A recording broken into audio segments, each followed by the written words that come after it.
أعزائي الطلاب المقبلين على امتحان شهادة التعليم المتوسط لدورة سبتمبر 2020.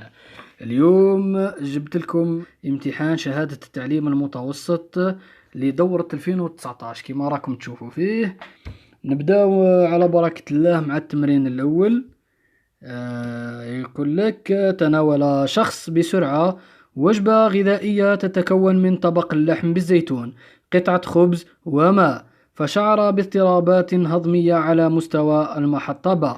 موضحة في الوثيقة المقابلة كما قال لك. التعليمات: سمي المحطات ألف ب ج. 2. اشرح سبب الاضطرابات الهضمية على مستوى المحطة ب.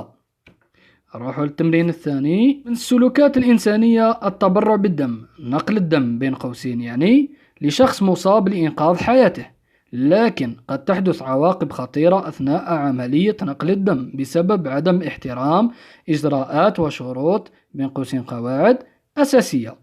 ادرس الوثيقتين 1 و 2 وأجب عن التعليمات التالية. عندك واحد قالك: استخرج الزمر الدموية للأشخاص 1 2 و 3. 2. فسر علميا إمكانية إنقاذ الشخص المصاب. نروحوا للجزء الثاني اللي هو وضعية إدماجية. يقول لك: التدخين آفة اجتماعية يعود ضررها على المدخن والأشخاص المحيطين به، بين قوسين التدخين السلبي.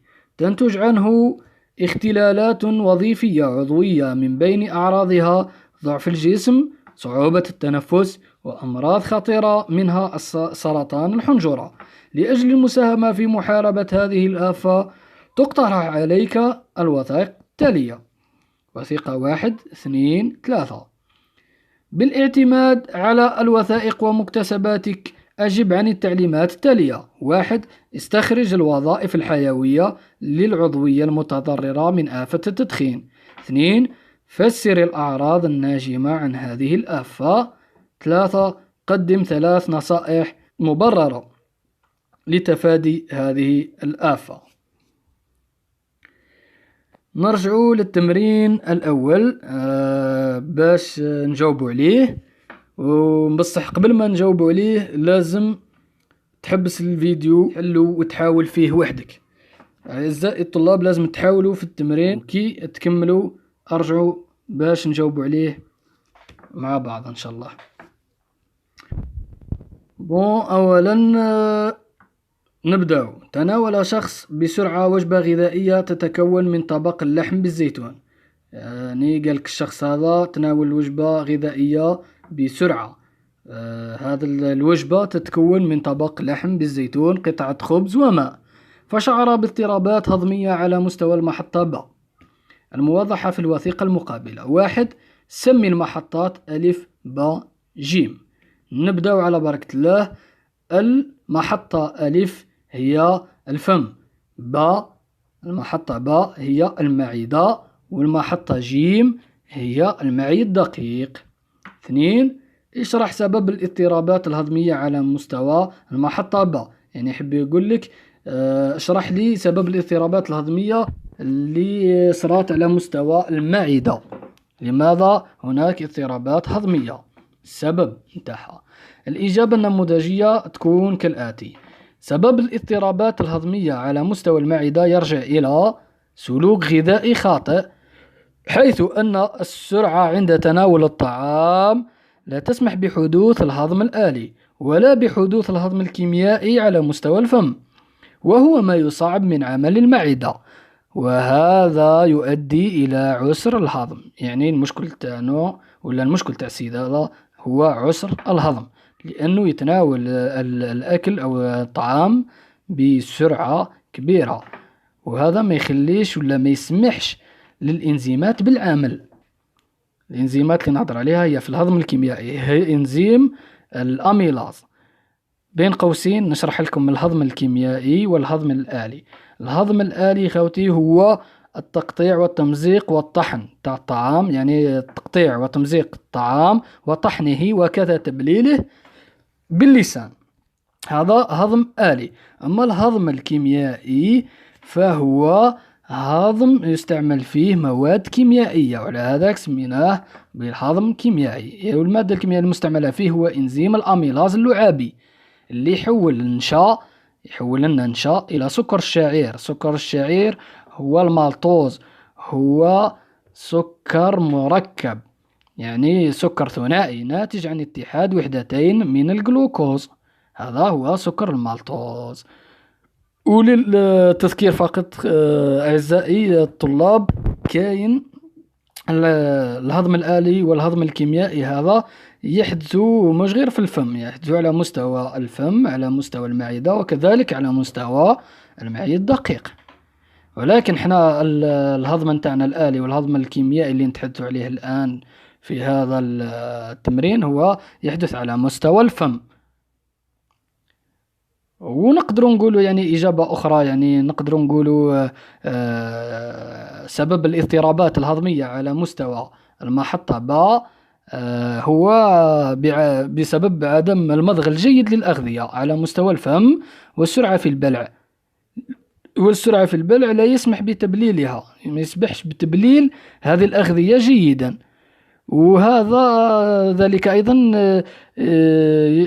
يعني السرعة في البلع لا يسمح بتبليل الأغذية ولا يسمح بعمل الإنزيمات، مما يجعل صعوبة في طحنها على مستوى المعدة ويسبب عسر الهضم. يعني باختصار المشكل هو في السرعة عند تناول الطعام وعدم المضغ جيدا. نروح الآن إلى التمرين الثاني. أعزائي الطلبة، التمرين الثاني يقول: من السلوكات الإنسانية التبرع بالدم. يعني واحد من السلوك يكون إنساني أنه يتبرع بالدم، يعني ينقل الدم لشخص مصاب لإنقاذ حياته، باش ننقذ حياته.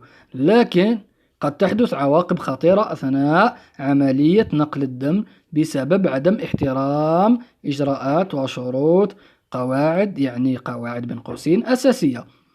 أعزائي الطلبة، راهو فهم السؤال راهو نصف الجواب، أو ماهوش نصف، يعني تقدر تقولوا باللي كل الإجابة هي في فهم السؤال. كما قال لهنا أعطانا وثيقتين 1 و2. الوثيقتين هذه، الوثيقة 1 هي جدول نتاع أشخاص، يعني شخص مصاب و3 أشخاص، شخص 1 وشخص 2 وشخص 3، والأجسام مضادة A B و A B وريزيس D، والزمرة الدموية والزمر الدموية تاعهم. عندنا الشخص المصاب عنده الزمرة الدموية تاعو O بوزيتيف. أما الوثيقة 2 فهي لمعقد مناعي. يقول لك في السؤال 1 هو: استخرج الزمر الدموية للأشخاص 1 و2 و3. 1 و2 و3 أعطينا الزمرة الدموية نتاع 1 2 3. نروحوا للشخص المصاب أولا قبل ما نروحوا ل1 و2 و3. نتكلموا على الشخص المصاب. الشخص المصاب يعني قبل ذلك أعزائي الطلاب عندنا تخثر الدم وعدم تخثر الدم. يعني التخثر دايرينه بالكشغل الأسود، عدم تخثر الدم بالأبيض، يعني ما كانش تخثر. نروحوا للشخص المصاب. نرجع للشخص المصاب. عندنا في الأولى عندما أضفنا أجسام مضادة للأ، يعني لي زونتيجين، درنا أ أنتيجين أ، أجسام مضادة أ، لم يحدث طرس. لم يحدث طرس بمعنى، ولا بمعناه أنه ما كانش مولد ضد أ، لونتيكور أ ما كانش، ولذلك لم يحدث تخثر أو طرس. أما عندما أضفنا أجسام مضادة ب، لم يحدث أيضا تخثر، وذلك لعدم وجود المولد ضد ب، يعني أن الزمرة الدموية تاعنا ما فيهاش أ مولد ضد أ، وما فيهاش مولد ضد ب، وبالتالي موش راح يكون فيها مولد ضد أ ب. أما الريزيس فحدث تخثر، والحدوث حدوث تخثر للريزيس معناته أنه موجب. إن لم يحدث ولا ما حدثش ولا ما كانش تخثر تاع الدم في الريزوس معناته باللي الريزوس سالب، باختصار يعني بلا ما نعقدوا الأمور. عندنا الشخص واحد، نروحوا للشخص واحد ونخليكم تكتشفوا الزمرة الدموية تاعو. نتوما عنده حدث هناك تخثر، عند إضافة أجسام مضادة حدث هناك تخثر، معناه أنه كاين عندنا مولد ضد وفي الأجسام المضادة ب للشخص واحد دائما في الأجسام المضادة ب حدث تخثر للدم، ما يعني أنه كاين مولد ضد ب، وبالتالي راح يكون مولد ضد ب والريزيس لم يحدث طراس في الريزيس، لم يحدث تخثر تاع دم في الريزيس، معناته أن الزمرة سالبة. ولكن ما هي هذه الزمرة اللي عندها مولد ضد وعندها مولد ضد ب؟ هي زمرة AB سالب، لأن الريزيس سالب، يعني أن زمرة الشخص ألف ولا الشخص الأول واحد هي AB سالب. نروحوا للشخص اثنين اللي هو حدث الطراس ولا حدث ما على باليش على لزقت فيها كلمة طراس، ما القري مكتوبة تخثر، معليش نقولوا تخثر. حدث تخثر مع الأجسام المضادة ب، معناه أنه كاين مولد ضد أما أجسام مضادة ب لم يحدث تخثر للدم، وهذا معناه أنه لا يوجد مولد ضد ب، يعني هذه الزمرة تحتوي على مولد ضد ومنه أجسام مضادة AB يعني حدث تخثر مع الأجسام المضادة AB، معناه أنه يوجد مولد ضد والبي راهو ما كانش. وأجسام مضادة الريزيس مع الريزيس حدث هناك تخثر للدم، معناته أن الزمرة موجبة، والزمرة هذه حدث تخثر مع الأجسام المضادة اللي معناه أنها يوجد مولد ضد معناه أن الزمرة موجب. يعني ببساطة يعني أعزائي الطلاب يعني راهي سهلة جدا. نروحوا للشخص الثالث، راك تفهموني مليح. الشخص الثالث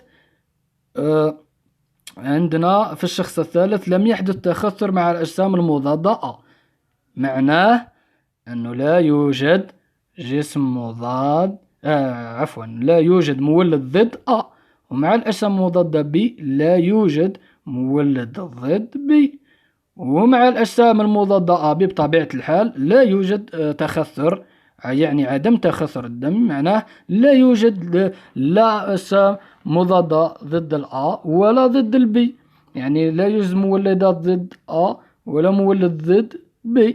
والريزيس حدث لنا تخثر، قلت لكم باللي عندما يحدث تخثر في الدم في الريزيس يعني موجب، يعني الزمرة تاعنا راح تكون موجبة. ولكن ما هي زمرة اللي ما عندهاش مولد ضد ما عندهاش مولد ضد ب وما عندهاش مولد ضد ب مثل الأولى، راح تكون أو موجب، يعني أو موجب.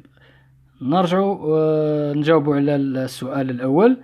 الزمر الدموية لأشخاص واحد زمرته الدموية هي AB سالب، أما الشخص اثنين زمرته الدموية هي هي موجب، أما الشخص الثالث زمرته الدموية هي O موجب. متفقين؟ نروحوا للسؤال الثاني اللي يقول لك فسر علميا إمكانية إنقاذ الشخص المصاب، يعني يقول لك فسر لي علميا كيفاه ممكن أن ننقذ الشخص المصاب اللي يحتاج للدم هذا. الإجابة النموذجية راح تكون كالآتي. نقولوا العضوية قادرة على التمييز بين ما هو من الذات وما هو من اللاذات، وعليه يمكن إنقاذ الشخص المصاب بتزويده بدم الشخص رقم 3، يعني الشخص الثالث الذي يحمل الزمرة الدموية O بوزيتيف أو O موجب. لأنها موافقة له.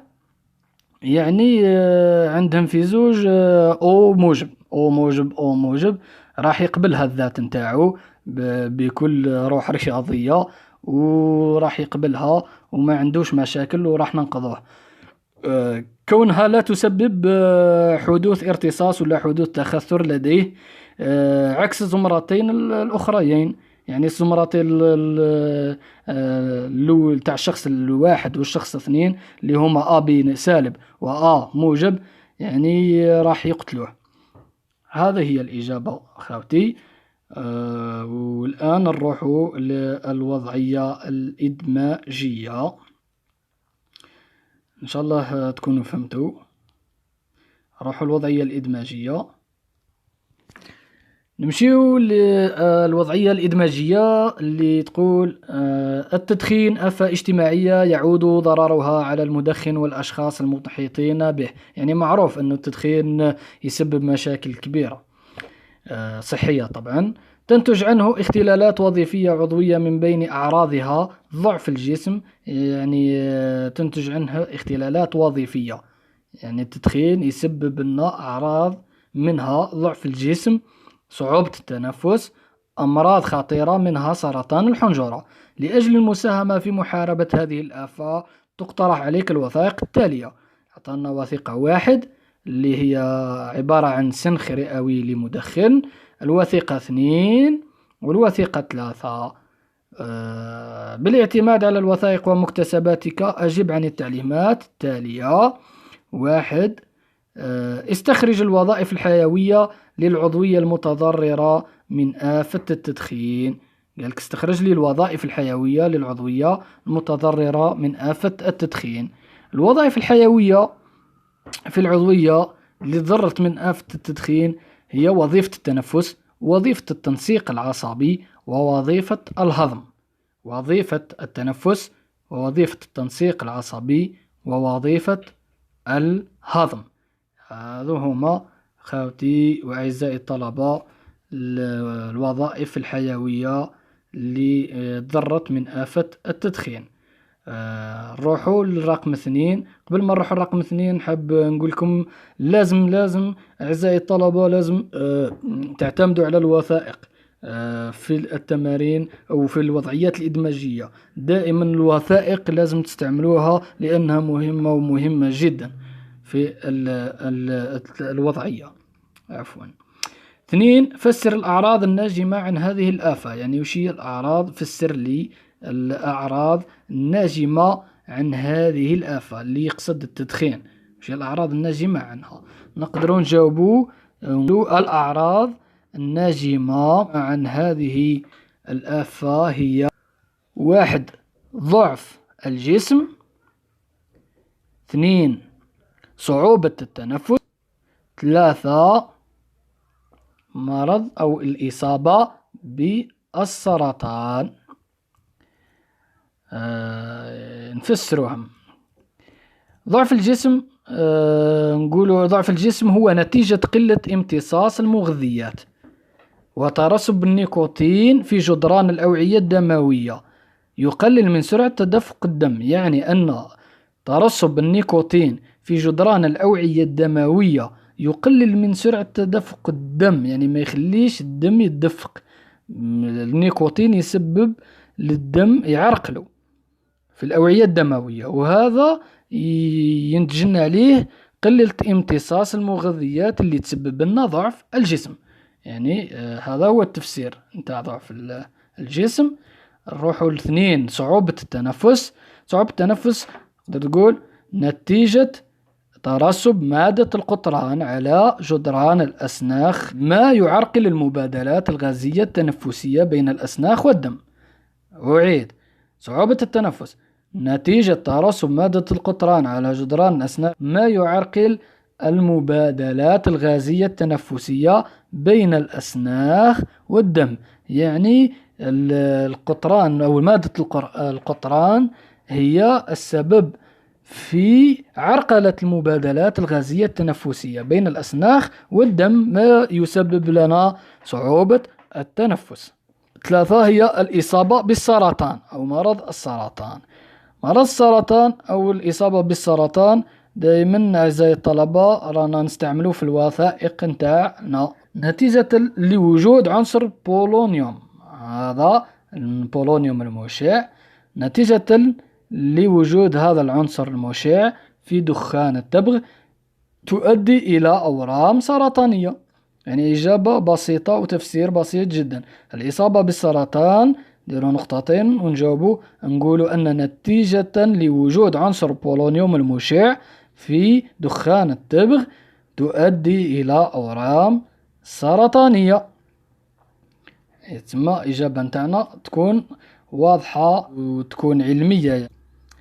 نروح الرقم 3 ونقولوا قدم 3 نصائح مبررة لتفادي هذه الآفة. أعطينا 3 نصائح لتفادي هذه الآفة. الكثير من النصائح تقدر تقدمها. نقول تجنب التدخين لأنه يسبب اختلالات وظيفية عضوية. 2 الابتعاد عن المدخنين لأن التدخين السلبي له نتائج وخيمة على غير المدخنين. يعني لازم نبعدوا على المدخنين لأن التدخين عنده نتائج وخيمة على غير المدخنين. و3 نقدر نقولوا أنك مارس الرياضة للتقليل من نتائج سلبية للتدخين. يعني في الأخير أعزائي الطلبة لازم تكون النصائح قابلة للتطبيق ولازم يكون أسلوبك علمي ومع نظافة الورقة طبعا وترتيب الإجابات نتاعك راح تحصد نتيجة أو علامة كاملة إن شاء الله. ونتمنى لكم التوفيق والنجاح وإلى اللقاء.